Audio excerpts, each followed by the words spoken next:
ನಮಸ್ಕಾರ ಸ್ನೇಹಿತರೆ, mistake heritage ಟ್ರೇಲ್ಸ್ಗೆ ನಿಮ್ಮೆಲ್ಲರಿಗೂ ಮತ್ತೊಮ್ಮೆ ಸ್ವಾಗತ. ಕಬಿನಿಯ ಈ ಅದ್ಭುತ ಕಾಡಿನಲ್ಲಿ ನಮ್ಮ ಸಫಾರಿ ಮುಂದುವರಿಯುತ್ತಿದೆ. ಕಾಡಿನೊಳಗೆ ಪ್ರವೇಶಿಸುತ್ತಿದ್ದಂತೆಯೇ ನಮ್ಮನ್ನು ಸ್ವಾಗತಿಸುತ್ತಿರುವುದು ಈ ಸುಂದರ ಚುಕ್ಕೆ ಜಿಂಕೆಗಳ ಹಿಂಡು. ಕಬಿನಿಯ ಕಾಡಿನಲ್ಲಿ ಜಿಂಕೆಗಳು ಕೇವಲ ಒಂದು ಪ್ರಾಣಿಯಲ್ಲ, ಇವು ಕಾಡಿನ ಎಚ್ಚರಿಕೆ ವ್ಯವಸ್ಥೆಯ ಭಾಗ. ಹುಲಿ, ಚಿರತೆ ಅಥವಾ ಕಾಡುನಾಯಿ ಹತ್ತಿರ ಬಂದಾಗ ಮೊದಲು ಎಚ್ಚರಿಕೆ ಕೂಗು ಕೊಡುವುದೇ ಜಿಂಕೆಗಳು. ಇಂದು ಕಾಡು ನಮಗೆ ಇನ್ನೇನು ತೋರಿಸಲಿದೆ ನೋಡೋಣ. ಸ್ನೇಹಿತರೆ, ಈಗ ನಾವು ನೋಡ್ತಿರೋದು ಕಬಿನಿಯ ಹೆಮ್ಮೆಯಾದ ಆನೆಗಳ ಹಿಂಡು. ಆನೆಗಳನ್ನು ಫಾರೆಸ್ಟ್ ಎಂಜಿನಿಯರ್ಸ್ ಅಥವಾ ಕಾಡಿನ ಇಂಜಿನಿಯರ್ಗಳು ಎಂದು ಕರೆಯಲಾಗ್ತದೆ. ಯಾಕೆ ಗೊತ್ತಾ? ಇವು ಕಾಡಿನೊಳಗೆ ಹೊಸ ದಾರಿಗಳನ್ನು ಸೃಷ್ಟಿಸುತ್ತವೆ, ದಟ್ಟವಾದ ಗಿಡಗಂಟಿಗಳನ್ನು ತೆರವುಗೊಳಿಸುತ್ತವೆ, ಬೀಜಗಳನ್ನು ಒಂದು ಪ್ರದೇಶದಿಂದ ಮತ್ತೊಂದು ಪ್ರದೇಶಕ್ಕೆ ಸಾಗಿಸಿ ಹೊಸ ಮರಗಳು ಬೆಳೆಯಲು ಸಹಾಯ ಮಾಡುತ್ತವೆ. ಅಂದರೆ ಒಂದು ಆರೋಗ್ಯಕರ ಕಾಡಿಗೆ ಆನೆಗಳ ಪಾತ್ರ ಅತ್ಯಂತ ಮಹತ್ವದ್ದು. ಗಮನಿಸಿ, ಆನೆಗಳು ಯಾವಾಗಲೂ ಕುಟುಂಬದ ರೂಪದಲ್ಲಿ ಬದುಕುತ್ತವೆ. ಪ್ರತಿಯೊಂದು ಹಿಂಡನ್ನೂ ಮುನ್ನಡೆಸುವುದು ಅನುಭವ ಹೊಂದಿರುವ ಹಿರಿಯ ಹೆಣ್ಣು ಆನೆ. ಇವಳನ್ನು ಮ್ಯಾಟ್ರಿಯಾರ್ಕ್ ಎಂದು ಕರೆಯುತ್ತಾರೆ. ಯಾವಾಗ ನೀರಿನ ಕಡೆ ಹೋಗಬೇಕು, ಎಲ್ಲಿ ಆಹಾರ ಸಿಗುತ್ತದೆ, ಎಲ್ಲಿ ಅಪಾಯ ಇದೆ, ಈ ಎಲ್ಲ ನಿರ್ಧಾರಗಳನ್ನು ಆಕೆಯೇ ತೆಗೆದುಕೊಳ್ಳುತ್ತಾಳೆ. ಆನೆಗಳ ಸಮಾಜದಲ್ಲಿ ನಾಯಕತ್ವ ಹೆಣ್ಣು ಆನೆಗಳ ಕೈಯಲ್ಲಿರುತ್ತದೆ. ಇದು ಪ್ರಕೃತಿಯ ಅತ್ಯಂತ ಸಂಘಟಿತ ಕುಟುಂಬ ವ್ಯವಸ್ಥೆಗಳಲ್ಲಿ ಒಂದಾಗಿದೆ. ಈಗ ನೀವು ನೋಡುತ್ತಿರುವ ಮರಿಗಳು ಇಡೀ ಹಿಂಡಿನ ಜವಾಬ್ದಾರಿ. ಕೇವಲ ತಾಯಿ ಆನೆಯಲ್ಲ, ಹಿಂಡಿನಲ್ಲಿರುವ ಇತರ ಹೆಣ್ಣು ಆನೆಗಳು ಮರಿಗಳನ್ನು ರಕ್ಷಿಸುತ್ತವೆ. ಇದಕ್ಕಾಗಿ ವಿಜ್ಞಾನಿಗಳು ಆಲೋ ಮದರಿಂಗ್ ಎಂಬ ಪದವನ್ನು ಬಳಸುತ್ತಾರೆ. ಅಂದರೆ ಒಂದು ಮಗುವನ್ನು ಸಂಪೂರ್ಣ ಕುಟುಂಬವೇ ಬೆಳೆಸುವುದು. ಯಾವುದೇ ಅಪಾಯ ಎದುರಾದರೆ ಹಿಂಡು ವೃತ್ತಾಕಾರದಲ್ಲಿ ನಿಂತು ಮರಿಗಳನ್ನು ಮಧ್ಯದಲ್ಲಿ ರಕ್ಷಿಸುತ್ತದೆ. ಇದು ಆನೆಗಳ ರಕ್ಷಣತದೆ. ಇದು ಆನೆಗಳ ರಕ್ಷಣಾ ತಂತ್ರ. ಇದರಿಂದಲೇ ಹುಲಿ ಅಥವಾ ಇತರ ಬೇಟೆಗಾರರಿಗೆ ಮರಿ ಆನೆಗಳನ್ನು ಸಮೀಪಿಸುವುದು ಕಷ್ಟವಾಗುತ್ತದೆ. ಇನ್ನೊಂದು ಆಸಕ್ತಿದಾಯಕ ವಿಷಯ, ಗಂಡು ಆನೆಗಳು ದೊಡ್ಡವರಾದ ನಂತರ ಸಾಮಾನ್ಯವಾಗಿ ಹಿಂಡನ್ನು ಬಿಟ್ಟು ಹೊರಡುತ್ತವೆ. ಸುಮಾರು 12ರಿಂದ 15 ವರ್ಷ ವಯಸ್ಸಿನ ನಂತರ ಅವು ಸ್ವತಂತ್ರ ಜೀವನ ಆರಂಭಿಸುತ್ತವೆ. ಕೆಲವು ಗಂಡು ಆನೆಗಳು ಒಂಟಿಯಾಗಿ ಬದುಕಿದರೆ, ಕೆಲವು ಸಣ್ಣ ಗಂಡು ಗುಂಪುಗಳಲ್ಲಿ ಸಂಚರಿಸುತ್ತವೆ. ಮಿಲನದ ಸಮಯದಲ್ಲಿ ಮಾತ್ರ ಗಂಡು ಆನೆಗಳು ಹೆಣ್ಣು ಹಿಂಡಿನ ಬಳಿ ಬರುತ್ತವೆ. ಈ ಸಮಯದಲ್ಲಿ ಮಸ್ತ್ ಎನ್ನುವ ವಿಶೇಷ ಹಂತದಲ್ಲಿ ಗಂಡು ಆನೆಗಳ ದೇಹದಲ್ಲಿ ಹಾರ್ಮೋನ್ ಮಟ್ಟ ಹೆಚ್ಚಾಗುತ್ತದೆ.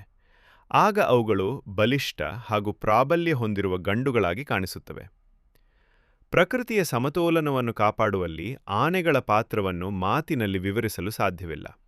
ಇವುಗಳಿಲ್ಲದೆ ಈ ಕಾಡು ಇದೇ ರೀತಿ ಕಾಣುವುದೇ ಇಲ್ಲ.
ಬರ್ತಾ ಇದ್ದೇವೆ, ಈಗ ಎಂಟ್ರಿ ಕೊಡ್ತಾ ಇದ್ದೇವೆ ಕಾಡಿಗೆ. ಸತ್ಕೊಂಡು ಯಜಮಾನ್ರು ಬ್ಯಾಕ್ ವಾಟರ್ ಇದ್ದಾರೆ. ಬ್ಯಾಕ್ ವಾಟರ್ ಫುಲ್ ಗೋಲ್ಗುಲ್ಲಿ, ಏನು ಮೂಮೆಂಟ್ ಇಲ್ಲ.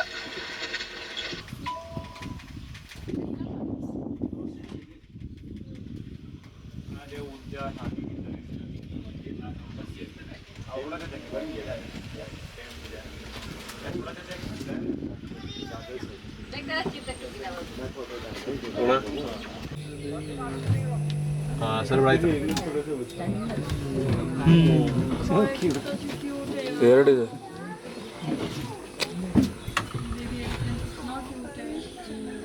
ಒಳ್ಳೆ ಸಿಗುತ್ತೆ.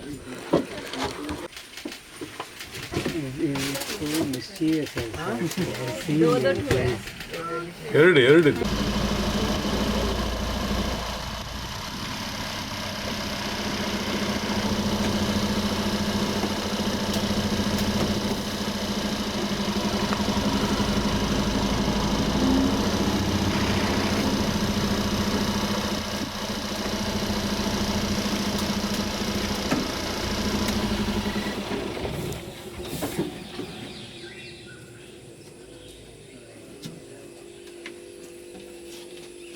ಒಂದು ಗಾಡಿಗಳೇ ಕಾಣಿಸ್ತಿಲ್ಲ. ಹೊಂಟೋಗಿರ್ಬೇಕು.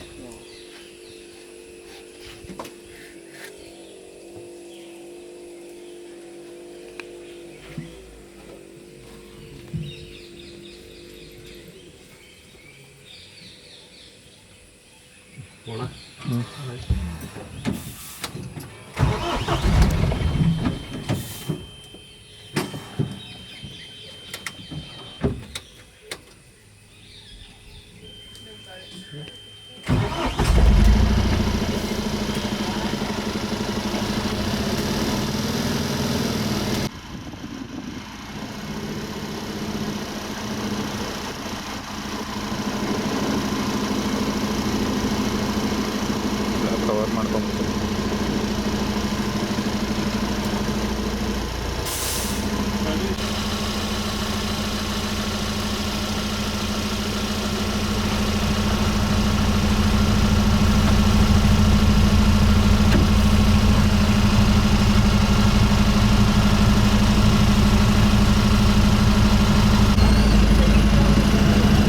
ಈಗೋ ಸ್ನೇಹಿತರೆ, ಒಂದು ಭವ್ಯವಾದ ಗಂಡಾನೆಗಳು ಕಾಡಿನ ರಾಜರಂತೆ ಕಾಣಿಸ್ತವೆ. ಅವುಗಳ ದೊಡ್ಡ ದಂತಗಳು ಕೇವಲ ಸೌಂದರ್ಯಕ್ಕಾಗಿ ಅಲ್ಲ, ಆಹಾರ ಹುಡುಕಲು, ಮರದ ತೊಗಟೆ ತೆಗೆಯಲು, ನೀರನ್ನು ಹುಡುಕಲು ಮತ್ತು ಕೆಲವೊಮ್ಮೆ ಇತರ ಗಂಡು ಆನೆಗಳೊಂದಿಗೆ ಪೈಪೋಟಿ ನಡೆಸಲು ಬಳಸಲಾಗುತ್ತದೆ. ಭಾರತದಲ್ಲಿ ಎಲ್ಲ ಗಂಡು ಆನೆಗಳಿಗೂ ದೊಡ್ಡ ದಂತಗಳು ಇರುವುದಿಲ್ಲ. ಆದ್ದರಿಂದ ದೊಡ್ಡ ದಂತಗಳನ್ನು ಹೊಂದಿರುವ ಇಂತಹ ಗಂಡಾನೆಗಳನ್ನು ನೋಡುವುದು ವಿಶೇಷ ಅನುಭವ. ಗಂಡಾನೆಗಳು ಆನೆಗಳ ಜನಸಂಖ್ಯೆಯಲ್ಲಿ ಪ್ರಮುಖ ಪಾತ್ರ ವಹಿಸುತ್ತವೆ. ಬಲಿಷ್ಠ ಗಂಡುಗಳು ಮುಂದಿನ ತಲೆಮಾರಿಗೆ ತಮ್ಮ ಉತ್ತಮ ಜೀನ್ಸ್ಗಳನ್ನು ವರ್ಗಾಯಿಸುತ್ತವೆ. ಆದ್ದರಿಂದ ಒಂದು ಆರೋಗ್ಯಕರ ಗಂಡಾನೆ ಜನಸಂಖ್ಯೆ ಇಡೀ ಆನೆ ಸಮುದಾಯದ ಭವಿಷ್ಯಕ್ಕೆ ಅಗತ್ಯ. ಕಬಿನಿ ಮತ್ತು ನಾಗರಹೊಳೆ ಪ್ರದೇಶಗಳು ಭಾರತದ ಅತ್ಯುತ್ತಮ ಗಂಡಾನೆಗಳ ನೆಲವನ್ನು ಪರಿಗಣಿಸಲಾಗಿದೆ.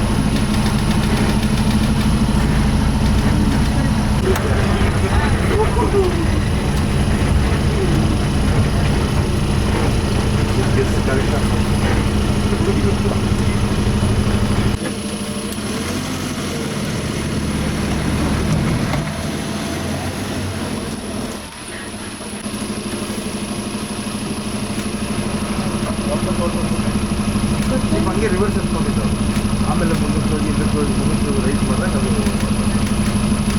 ಇಲ್ಲಾಂದ್ರೆ ಬೇರೆ ಅಂಶ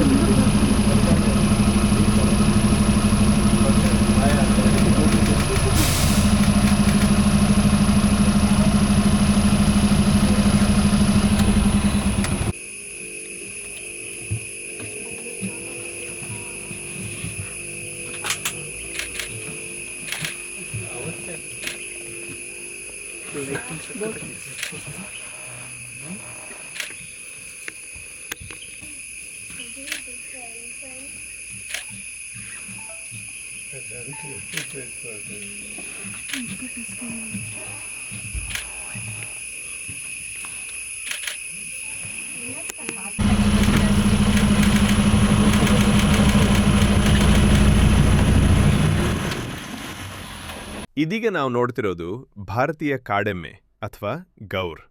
ಇದು ವಿಶ್ವದ ಅತಿ ದೊಡ್ಡ ಕಾಡು ಹಸು ಜಾತಿಯ ಪ್ರಾಣಿ. ಒಂದು ಪೂರ್ಣ ಬೆಳೆದ ಗಂಡು ಗೌರ್ ಸುಮಾರು 1 ಟನ್ಗಿಂತಲೂ ಹೆಚ್ಚು ತೂಕ ಹೊಂದಿರಬಹುದು. ಗೌರ್ಗಳು ಹುಲ್ಲು ಮತ್ತು ಸಸ್ಯಗಳನ್ನು ತಿನ್ನುವ ಮೂಲಕ ಕಾಡಿನ ಪರಿಸರ ಸಮತೋಲನ ಕಾಪಾಡಲು ಸಹಾಯ ಮಾಡ್ತವೆ. ಹುಲಿಗಳ ಪ್ರಮುಖ ಬೇಟೆ ಪ್ರಾಣಿಗಳಲ್ಲೂ ಗೌರ್ ಸೇರಿದೆ. ಅಂದರೆ ಹುಲಿಗಳ ಆರೋಗ್ಯಕರ ಜನಸಂಖ್ಯೆ ಉಳಿಯಬೇಕಾದರೆ ಗೌರ್ಗಳು ಆರೋಗ್ಯಕರ ಸಂಖ್ಯೆಯಲ್ಲಿ ಇರಬೇಕು. ಕಾಡಿನ ಪ್ರತಿಯೊಂದು ಜೀವಿಯೂ ಮತ್ತೊಂದು ಜೀವಿಯೊಂದಿಗೆ ಸಂಬಂಧ ಹೊಂದಿದೆ. ಸ್ನೇಹಿತರೆ, ಇಂದಿನ ಕಬಿನಿ ಸಫಾರಿಯಲ್ಲಿ ನಾವು ಕಾಡಿನ ಅತ್ಯಂತ ಬುದ್ಧಿವಂತ ಹಾಗೂ ಸಾಮಾಜಿಕ ಪ್ರಾಣಿಗಳಾದ ಆನೆಗಳ ಜೀವನವನ್ನು ಹತ್ತಿರದಿಂದ ನೋಡಿದೆವು. ಅವುಗಳ ಕುಟುಂಬ ವ್ಯವಸ್ಥೆ, ಮರಿಗಳ ಮೇಲಿನ ಕಾಳಜಿ, ಗಂಡಾನೆಗಳ ಮಹತ್ವ ಮತ್ತು ಕಾಡಿನ ಸಮತೋಲನದಲ್ಲಿ ಅವುಗಳ ಪಾತ್ರವನ್ನು ತಿಳಿದುಕೊಂಡೆವು. ವನ್ಯಜೀವಿಗಳನ್ನು ನೋಡುವುದು ಒಂದು ಅನುಭವ, ಆದರೆ ಅವುಗಳನ್ನು ಅರ್ಥ ಮಾಡಿಕೊಳ್ಳುವುದು ಇನ್ನೂ ದೊಡ್ಡ ಅನುಭವ. ಈ ಎಪಿಸೋಡ್ ನಿಮಗೆ ಇಷ್ಟವಾದರೆ ಲೈಕ್ ಮಾಡಿ, ಶೇರ್ ಮಾಡಿ ಮತ್ತು ಮಿಸ್ಟಿಕ್ ಹೆರಿಟೇಜ್ ಟ್ರೇಲ್ಸ್ ಚಾನೆಲ್ಗೆ ಸಬ್ಸ್ಕ್ರೈಬ್ ಆಗುವುದನ್ನು ಮರೆಯಬೇಡಿ. ಮುಂದಿನ ಎಪಿಸೋಡ್ನಲ್ಲಿ ಕಬಿನಿಯ ಇನ್ನಷ್ಟು ರೋಚಕ ಕಥೆಗಳೊಂದಿಗೆ ಮತ್ತೆ ಭೇಟಿಯಾಗುವುದು. ಕರ್ನಾಟಕದ ಕಾಡುಗಳು, ಇತಿಹಾಸದ ಹೆಜ್ಜೆಗಳು ಮತ್ತು ಪ್ರಕೃತಿಯ ಅದ್ಭುತ ರಹಸ್ಯಗಳು. ಪ್ರತಿ ಹೆಜ್ಜೆಯಲ್ಲೂ ಒಂದು ಕಥೆ, ಪ್ರತಿ ಕಾಡಿನಲ್ಲೂ ಒಂದು ಅನುಭವ. ಕಾಡಿನಿಂದ ದೇವಾಲಯಗಳವರೆಗೆ, ಸಾಹಸದಿಂದ ಸಂಸ್ಕೃತಿಯವರೆಗೆ, ಇದು ಮಿಸ್ಟಿಕ್ ಹೆರಿಟೇಜ್ ಟ್ರೇಲ್ಸ್. ಪ್ರಕೃತಿಯನ್ನು ಅನುಭವಿಸಿ, ಪರಂಪರೆಯನ್ನು ಅನ್ವೇಷಿಸಿ.